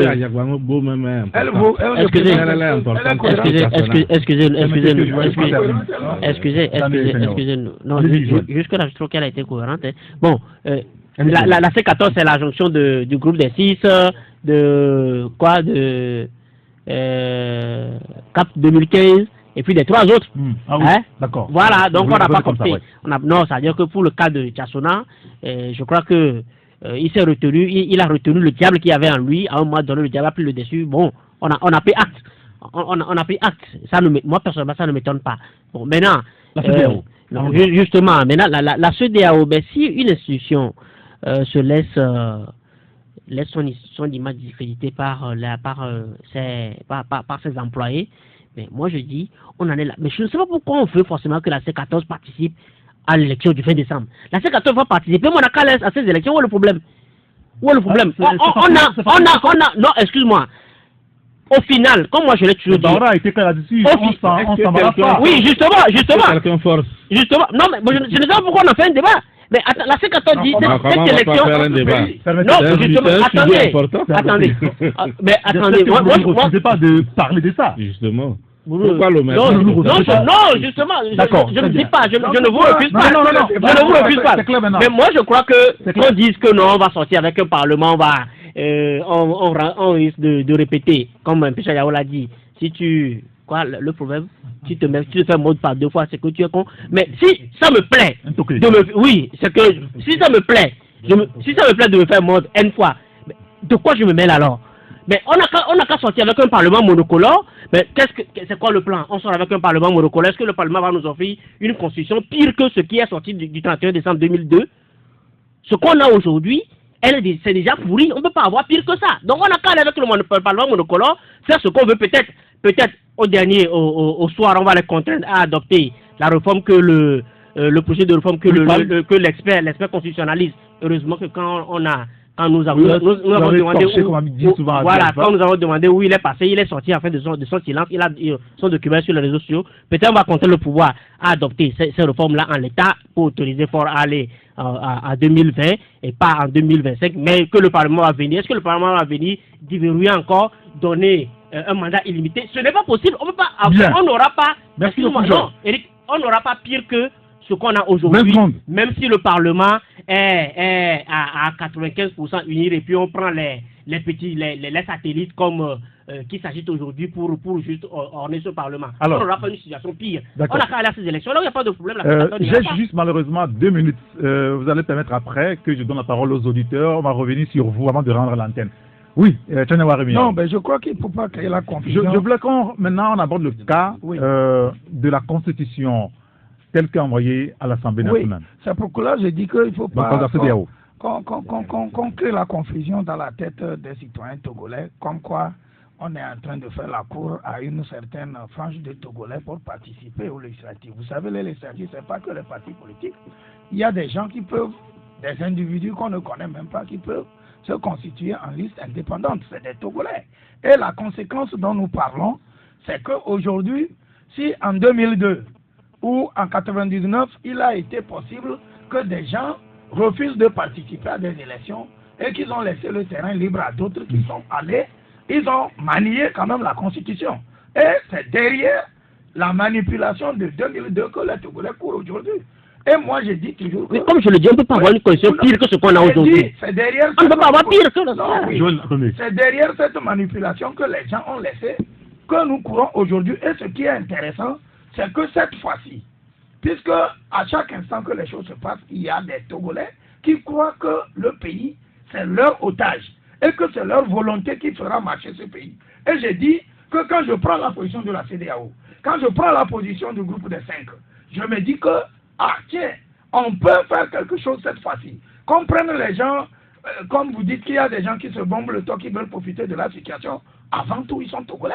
Moi, je dis que si on va à une élection cette fois-ci et qu'on a une assemblée, elle fera la modification, elle fera la constitution que certains, parce que ce n'est pas tout le Togo, refusent. Et merci beaucoup, imposable à tous les vous mettez vos casques, nous allons maintenant recevoir les auditeurs.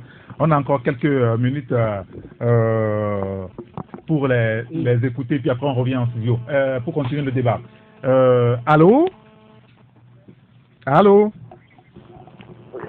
Oui, bonjour. Bonjour. C'est monsieur? Monsieur Rachad. Excusez-moi, je ne sais pas écouter. Je dis c'est Rachad. Rachad, très bien. Nous vous écoutons, Rachad. Oui, et c'est par rapport à l'émission. Oui, allez-y. Et concernant la participation au plan de la C14, vous dites que ça doit faire un débat. Pourquoi ça doit faire un débat? Les gens disent qu'ils ne vont pas, d'autres qui disent qu'ils vont aller. Pourquoi ça doit faire un débat? La C14 n'a qu'à rester sur sa position. Si ça plaît aux gens d'aller, ils n'ont qu'à aller. Et la suite, on en verra. Comme l'a dit Joël Égard, qu'est-ce qu'on va voir pire que ce qu'on a déjà vu en 2002? Que les gens arrêtent de nous baratiner. D'accord. La C14 mettait sa position. Le pouvoir n'a qu'à aller aux élections. Point barre. Merci beaucoup, monsieur Rachad. Merci de nous avoir appelé. On va prendre un second auditeur. Allô? Ah, et lui, il n'est pas en forme. Alors, il y a un auditeur qui nous a envoyé un message. Il dit, moi, je suis très saoulé quand on me dit que quelqu'un a eu une fois été à l'élection présidentielle. Donc, ce n'est pas n'importe qui. Tiassona avait fait quel score? Et puis, Tchanyao et Fabrice cessaient de faire procès à vie. Dis gentiment, j'imagine l'auditeur. Allô? Oui, allô, bonjour. Bonjour, cher ami. Quel est votre nom? Oui, c'est M. Pierre. Monsieur Pierre, nous vous écoutons. Oui, moi j'aimerais intervenir par rapport à la crise qui dure dans notre pays. Allez-y. Et je vous avais dit que j'ai des alternatives pour nous faire sortir dans cette situation. Je ne sais pas si vous vous rappelez. Ah oui, c'est monsieur Pierre. Oui, c'est moi vraiment. Allez-y, nous vous écoutons. Et depuis que les choses se passent, je vois que tout le monde fait appel à des Occidentaux, tout le monde fait appel à des pays limitrophes. Mais moi, je me dis, je suis là, je ne demande rien, mais je peux régler cette crise. Et nous allons sortir indemnes et nous serons heureux dans le jour à venir. D'accord. Oui, parce que ça dure. Et si on ne sait pas faire, nous allons tomber dans le pire. D'accord, très bien. Mais passons par les moyens, si je peux le dire, ruse pour arriver à un niveau fort qui va nous réjouir nous tous. Très bien. Monsieur Pierre, merci beaucoup. On pourra se voir après pour en discuter de tout ça. Allô? Allô? Oui, bonjour. Oui, bonjour, mon frère. Quel est votre nom, s'il vous plaît? Allô? Oui, quel est votre nom, s'il vous plaît? C'est Komi. Monsieur Komi, nous vous écoutons. Vous savez, chacun a son niveau de richesse. Chacun a son niveau élevé de montant qu'il aura chaque jour dans sa poche. Si je viens chez vous au bureau et je vous braque, je vous soutire toutes vos sommes sur vous. Serez-vous content? Serez-vous ravi que ça se passe aux États-Unis, ça se passe au Sud-Afrique, ça se passe au Nigeria? Serez content? Non. Il faudrait qu'on fasse des analyses objectives qui obligent l'État de nous servir proprement. Je vais citer des faits et vous allez me démentir. Le mercredi, il y a un état de simulation sur l'aéroport. Et à visage découvert, vous pouvez voir des bérets verts avec des armes, vous pouvez voir des policiers et des gendarmes. Maintenant, à quelques kilomètres, de moins d'un kilomètre, à midi, on braque. Le ministère de la Sécurité ne fait pas une communication pour dire que, les gars, les citoyens, ne paniquez pas. Je m'inquiète de la situation, je vous reviendrai. Ce n'est pas fait. Mais c'est la même personne qui nous martyrise, qui dit adviendra qui pourra. Joachim l'appelle, il dit il a vu des gens coagulés avec les militaires. Est-ce qu'il fait? Il dit non, il va lui revenir. Jusqu'à ce jour, il n'est pas revenu. Vous prenez le cas de la frontière Togo-Ghana. On a braqué quelqu'un là, on n'a pas de résultat. On braque notre FTF, on n'a pas de résultat. On brûle les mosquées, on n'a pas de résultat. Vous allez me dire qu'avec tout ça là, moi je suis en sécurité. Je suis en sécurité. Ça aura dit, et ne vous inquiétez pas, avoir l'allure des choses, il contrôle la situation. Que personne ne s'inquiète. Présentement, il est à l'étranger. On braque à l'interne. Nous n'avons pas confiance en notre sécurité. D'accord. Si moi je suis présentement, on braque. Je ne sais pas quoi faire. D'accord. Il faut dire que vous fassiez des analyses permettant à l'État de nous servir. Merci beaucoup. Merci beaucoup, monsieur Komi. Merci d'avoir pu vous exprimer. Il y a un auditeur qui nous dit, par un message avant de recevoir celui qui est au téléphone, il dit que l'opposition sache que, là il parle de la politique, que l'opposition sache que lorsqu'on n'a pas suffisamment de moyens pour faire tomber d'un seul coup une forêt, on s'attaque un à un aux arbres qui a la forme. Alors pour dire que l'opposition aurait dû accepter faire les réformes depuis même sans la mention en aucun cas. Et là, il y aura la certitude que Faure Gnassingbé ne se représenterait pas en 2025. C'est ce que dit l'auditeur. Allô, il y a un autre téléphone, allô? Bonjour, grand citoyen d'État Eric Gaton. Bonjour, cher ami Kanide, comment allez-vous? Ça va bien. Nous vous écoutons. Moi, c'est pour réagir sur la position de la CEDEAO et de la sortie du G5R. Bon, à voir leur position, moi, je comprends aujourd'hui que si les choses sont normales au Togo, c'est-à-dire si on décrète un état de droit, on décrète une démocratie au Togo, ça donne l'impression que le monde ne va plus exister. C'est-à-dire que les États-Unis d'Amérique vont perdre leur place de première puissance mondiale. La France va perdre sa place de puissance économique. Et ça va de même pour l'Allemagne, ainsi de suite. Mais vraiment, c'est une dame, une certaine dame Inévi, qui disait dans la crise togolaise que si vous voyez le Togo comme ça, c'est comme une très grande puissance où tout le monde entier se sert pour opérer leurs basses besoins. Mais vraiment, je pense que ça doit interpeller et les gouvernants togolais et puis la classe politique de l'opposition. D'accord. Parce que tout donne l'impression que je ne sais même pas quoi dire, quoi. Que c'est dit que le Togo est devenu une plateforme tournante pour tout le monde entier et qui viennent faire de n'importe quoi. Non, en même temps, Kaindek, on ne va pas exagérer, oui. Hein. On va pas exagérer là-dedans, mais on a compris l'essentiel. Après tout, c'est la vie de nos citoyens, nous en tant que citoyens togolais qui est en danger. Oui, vous avez raison de vous en inquiéter. Je ne comprends pas pourquoi. Je sens qu'aussi va sortir et puis et obliger la C14 à cautionner ces genres de choses. Très bien. Ça c'est inadmissible. D'accord. Et G5 et puis la CEDEAO n'a qu'à nous laisser en paix. D'accord. Merci beaucoup, Kaindek. Merci de nous avoir appelé. Un auditeur qui nous dit, c'est le dernier qu'on va recevoir au téléphone. Il y a un autre qui nous dit, que voulons-nous de notre pays? Regardons les pays limitrophes et comment tout se passe. Le dernier auditeur maintenant au téléphone. Allô? Allô? Oui, bonjour. Bonjour. C'est monsieur?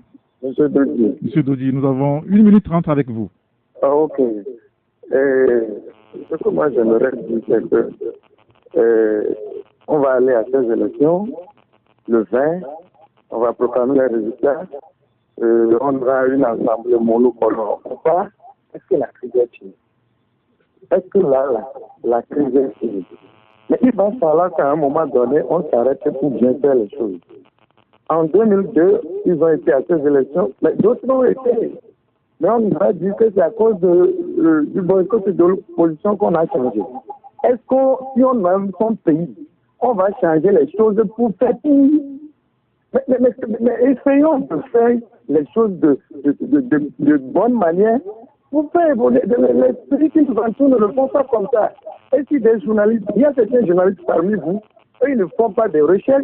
D'autres fois, ils donnent et ils contestent. Monsieur Dodji, ce n'est pas sérieux. Le débat, ce n'est pas des journalistes. Le débat, c'est ce que nous disons à l'antenne. Nous voudrons aussi juste avoir votre avis là-dessus. Merci quand même. On a compris l'essentiel de votre pensée. Merci de nous avoir appelés. Nous remercions tous ceux qui ont appelé. Et on ne peut plus prendre d'auditeurs. On va maintenant faire le dernier tour de table. Je commence cette fois-ci par vous, Joël Ega. Est-ce que le texte que le gouvernement togolais a voté en conseil des ministres qui serait en route pour l'Assemblée nationale, est-ce qu'il a une chance d'être voté très rapidement? Non, mais il y a un Parlement acquis au pouvoir et le Parlement va le voter. À moins que on rentre dans les... Non, c'est pas la même chose. C'est-à-dire que le test passe, il faut une majorité. Non, les 4/5e, non, il n'y aura pas les 4/5e. Ça veut dire que c'est la voie référendaire. C'est la voie référendaire qu'on avait annoncé depuis septembre 2017 qui envoie. Mais moi, je profite, puisque je crois qu'on n'a pas eu assez de temps sur la question politique. Moi, je dis, la comédie, c'est quoi? La comédie, c'est que, mais puisque les fonctionnaires de la CEDEAO, on arrive chaque fois à les patiner. D'abord, le rapport qui a été soumis le 31 juillet, le rapport était pipé. On a tout fait pour mettre le 20 décembre. Pourquoi le 20 décembre? Parce que le 22, la CEDEAO se réunit. Donc, on fera une évaluation. De là, on dira non, que la CEDEAO prend acte des élections qui se sont déroulées, etc. Mais le mal, c'est que on verra que les deux parties qui étaient en faction, une partie n'a pas participé à ces élections. Et comment cette recommandation sera faite? Et moi, je voudrais rappeler au départ que si nous soyons rigoureux, faisons lecture rigoureuse de l'origine de la crise. La C14, en étudiant la crise, n'a pas demandé élection transparente, élection législative transparente. On a dit, le départ du chef de l'État est pour participer, pour arriver là, il faut faire les réformes.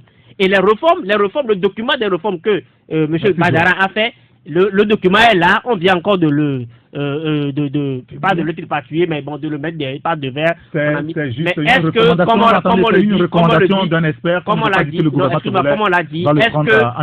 qu'on l'a demandé le 20 décembre, on va sortir de la crise? La crise ne sera pas résolue. La crise sera entière. Fabrice. Oui, mais je crois que tout le monde est capable de créer une crise. Hein. Donc aujourd'hui, c'est un peu difficile. Oui, c'est un peu difficile de dire que il faut que X soit satisfait pour que la crise s'arrête. Au moment où toi, tu peux tirer satisfaction, moi aussi, je peux dire que ce qui se passe là, je chie là-dessus, ça ne me plaît pas. Donc, je crois que c'est pour cela il faut plutôt œuvrer pour un état de droit où on a une constitution qui est effectivement votée par l'ensemble de la population, des lois qui sont votées par l'ensemble de la population, et la loi s'applique. Sinon, les ressentiments, on en aura toujours. Vous n'aurez jamais un Togo, ou surtout un Togo à l'ère démocratique, vous n'aurez jamais un Togo où vous allez sortir un matin. Non, laisse-moi parler. Ici, c'est la discipline. Joël, attendez. C'est la discipline. Donc, laisse-moi parler. Donc, vous n'aurez jamais un Togo, vous n'aurez jamais un Togo où tout le monde sortira un matin et va applaudir pour dire que tout va bien. Il y aura forcément toujours des gens qui diront ça ne va pas, d'autres diront ça va. Et donc, ça sera toujours comme ça. Mais je crois que, comme je l'ai dit au début, l'essentiel, c'est de faire de telle sorte que la question de la bonne gouvernance, le respect des tests que nous nous sommes donnés, ça, il n'y a pas de polémique là-dessus. Bien. Abi Alpha Yusofu. Oui, moi je crois que c'est très simple. Il y a un constat qui est alarmant, qui a éveillé, qui a obligé la communauté internationale à regarder vers nous encore une fois. Des recommandations ont été faites, mais c'est bizarre qu'actuellement on est scotché à une des 1001 recommandations. Donc les gens sont scotchés à cette histoire d'élection-là. Quand on a parlé des réformes avec tout ce qu'il y a comme experts qui les ont sur le système, le processus électoral, les autres sur la constitution et tout ce que vous savez. Mais ça là, c'est pour concourir à quoi? C'est pour qu'on ait des réformes, pour que les réformes accouchent des élections qui soient plus ou moins acceptables. Mais quand les gens disent les réformes n'ont qu'à attendre qu'on fasse nos élections d'abord, quand on aura ce qu'on veut, on est sûr qu'au Parlement, on a les coups de franche pour, n'est-ce pas, remplir pour notre président. Là aujourd'hui, les réformes seront faites. S'il vous plaît, mais ce n'est pas quand tu retournes à l'esprit des textes à la sortie du 31 juillet, ce n'est pas dans cette logique. Si on faisait dans cette logique actuellement, il n'y aura pas de débat. C'est que les gens sont en train de faire des contorsions pour mettre la charrue devant le bœuf. Je dirais même, ils sont en train de traverser le serpent pour prendre le bâton. Si c'est ça qui les permettra de garantir un pays stable, une économie qui ne souffre de rien, et qu'eux-mêmes ils soient demain contents de ce qu'ils gèrent comme pays, nous, je dis toujours, on les souhaite bonne chance. Mais sauf que je ne crois pas. On ne peut pas, n'est-ce pas, parler des élections sans qu'il y ait des réformes, alors que c'est parce qu'il n'y a pas de réformes dans une proportion acceptée par tous, qu'on faisait des élections qui sont tripatouillées, qui sont contestées. Maintenant, on veut faire les élections, on veut mettre ça sous le cerf d'abord, avant de dire, mais allons aux réformes. Mais c'est vrai que les autres qui sont en face ne tiennent pas les armes, mais ils ne sont pas des cons. Kenanou Issifou. c'est vrai que nous sommes en train de nous J'ai 3 minutes, vous allez partager ça. Oui, nous sommes en train d'aller vers les élections, de toute façon, c'est évident, puisque le médiateur qui est venu, disons, l'arbitre qui est venu nous demander de calmer le jeu a fixé le cap, on est en train d'aller. Allons aux élections. Comme nous l'avons dit, ce n'est pas la première fois que certains vont se garder d'aller aux élections, mais toutefois, comme je l'ai dit tout à l'heure, il faut que dans les couloirs, les gens puissent trouver un moyen, quel que soit le processus qui est conduit, qu'au lendemain des élections ou après, parce qu'il y a la question du maintenant qui va toujours se poser, que le maintenant là ne puisse pas être regrettable pour les Togolais. On peut ne pas, d'accord, participer aux élections, mais travailler à la construction du pays. C'est ça ce qui est... a dit l'autre fois que la CEDEAO est en train de nous amener à l'abattoir. C'est-à-dire que d'autres aussi ont ajouté qu'ils empêcheront la tenue de ces élections. Non, mais la même CEDEAO, c'est elle qui nous a conduits jusqu'ici et c'est elle qui nous a fait aller à Conakry plusieurs fois. On est revenu. Je crois que la diplomatie dans les couloirs a manqué à un moment donné. Et il faut évoluer parce qu'on est resté statique pendant longtemps. Très bien. Je le dis, apprenons de notre propre histoire. De toute façon, le Togo est en marche et le Togo doit évoluer. Bon, rapidement, moi je voudrais dire que les élections, elles sont déjà très évidentes, elles auront lieu. Oui. Mais au même moment, ce qui est intéressant, c'est que le gouvernement a anticipé. Le gouvernement anticipe et fait un projet de loi. Et je veux dire tout simplement que quand nous écoutons les politiciens, les protagonistes togolais parler, je veux me loger dans la C14, elle a toujours dit que j'ai le peuple avec moi. Aujourd'hui, elle démontre sur le terrain qu'elle a envie qu'on disqualifie Faure Gnassingbé. J'en viens. Aujourd'hui, le projet qui est introduit au niveau de l'Assemblée, je m'entends croire que la C14 et le pouvoir en place, ils voteront ce projet parce qu'on en a besoin. Quand vous limitez le mandat, vous avez la clé de l'alternance pour tous les pays. Et maintenant, l'opposition, la C14, qui a le peuple et qui a tout avec ce qu'on envoie à l'Assemblée, aura la manette pour battre n'importe qui. Bon, futur Faure Gnassingbé, de toutes les façons, aujourd'hui, maintenant, le test à l'Assemblée nationale, même si l'opposition ne le vote pas, c'est la voie référendaire qui est ouverte. On l'a dit tout à l'heure. J'en viens. Donc ce test va passer forcément. Et pour conclure, j'ai dit que j'ai beaucoup peur des Togolais. Des Togolais qui tout le temps veulent une chose et quand elle ne les arrange pas, elles ne la veulent plus. Nous avons tous voulu de la CEDEAO. Nous avons tous fait confiance aux puissances étrangères et aujourd'hui parce que l'opposition n'a pas eu ce qu'elle veut directement de la CEDEAO, on insulte, on dit n'importe quoi de cette même CEDEAO. Merci beaucoup. Qui pourtant nous a aidé. Alors, il y a un auditeur qui nous dit, on va finir là-dessus, c'est ce qui est dommage pour mon pays, c'est que certains Togolais se croient plus Togolais que les autres et ils donnent ce qu'ils veulent aux autres Togolais comme s'il s'agit de l'aumône, alors que le pays est un bien commun à nous tous. Et le bon sens veut que chaque citoyen cherche à faire ce qui est bien pour l'émancipation du pays, à plus forte raison nos gouvernants. Messieurs, merci beaucoup d'être venus pour le débat. Tchaniao Aremiao, Nouvelle Opinion, Abi Alpha de Rendez-vous, Fabrice Pekezi, le libéral, Kedan Wissifou, l'estrade, et Joël Lega, Fraternité. Merci à Emmanuel Lafane qui a assuré la coordination technique. Appelez-moi, c'est un rigator, si tout va bien, si Dieu nous donne la vie. Lundi, on sera de nouveau ensemble. Bonne journée et bon week-end.